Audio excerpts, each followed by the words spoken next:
Hey YouTube, it's Icy and welcome to the 18th episode of Best Tech Info and Rumors. To start off, I want to talk about E3 and the two big announcements from Sony and Nintendo. First of all, I want to talk about Sony. Now, they have announced the PS Vita, which is their next generation portable gaming device. It looks absolutely amazing. On the front, it will have an OLED touch display. It will also have two joysticks, an accelerometer, a gyroscope, a compass, a front-facing camera, a back-facing camera, and the back of it will also be touch sensitive so that you can use it to possibly navigate around through the menus as well as playing certain games. Sony also announced the price for the PS Vita, with the Wi-Fi only version being $249 and the 3G version being $299, and the 3G version will be exclusively powered by AT&T. Now, moving over to Nintendo, they did announce the Nintendo Wii U, which will be launching in 2012,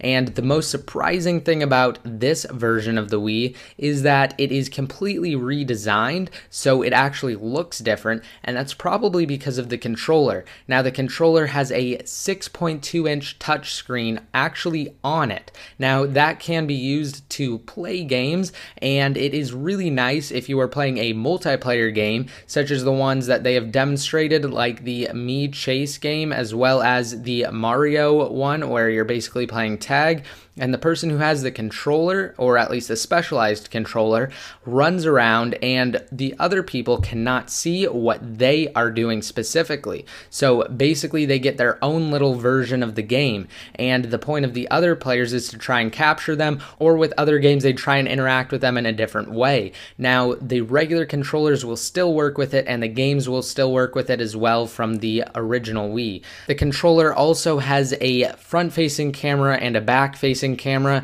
and it also allows you to actually play Wii games straight on the controller. So if you have it hooked up and somebody else wants to watch TV and you really want to play a game, basically you can play it straight on the controller itself because it does have that 6.2-inch touchscreen. And it will also add a different component to games as well, because you can use the touchscreen to actually interact with games, and from what I've seen in one of the demonstration videos, you can actually use the controller, move it around, and while you move it around, it will change what is on the screen depending on where you move it in real space, which is absolutely amazing, and it is a huge advancement in video games. So moving on to Apple news. Earlier this morning, iOS 5 Beta 1 was jailbroken, and I did make a video on that, so if you guys want to see that, that will be down below in the more info.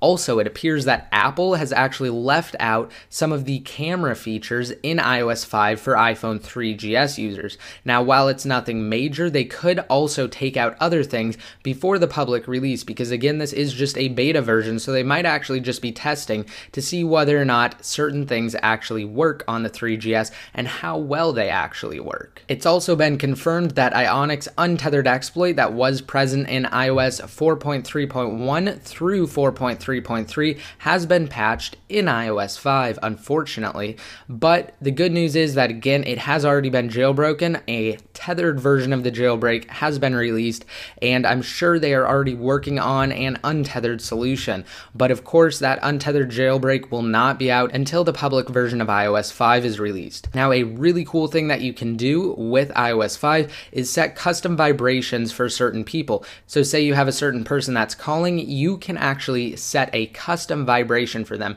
And I don't just mean preset vibrations, you can actually create your own vibrations with their new intuitive interface. It's also been rumored that iOS 5 might natively support panoramic photography when it is released to the public. Now, for those of you that don't know, panoramic photography is a really awesome thing. Basically, you can take a bunch of pictures and the device will stitch them together to make it look like one big picture. And for certain applications on iDevices, they will actually wrap it around you and you can move it around so it looks like you are actually looking at what you took the picture of. So you can basically recreate your landscape in a virtual setting. Now, those app developers might be in for some trouble if the lines of code that have been found are correct or not. It's also been reported that Apple is offering a $10,000 bonus for each employee that recruits a new iCloud specific employee, so somebody who would be an expert to the iCloud team. Now, a developer by the name of Will420 has proved to the world that you can actually create custom widgets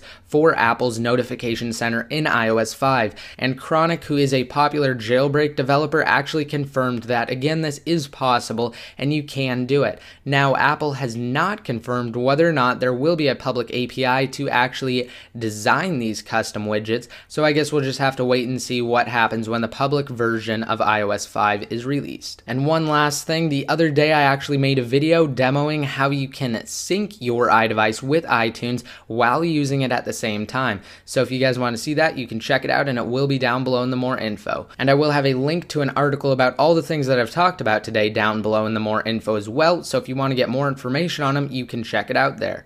I hope you guys liked this video. If you did, please remember to rate it up and also hit that subscribe button right over there to be notified whenever I release a new video. And until next time, this is ICU signing out.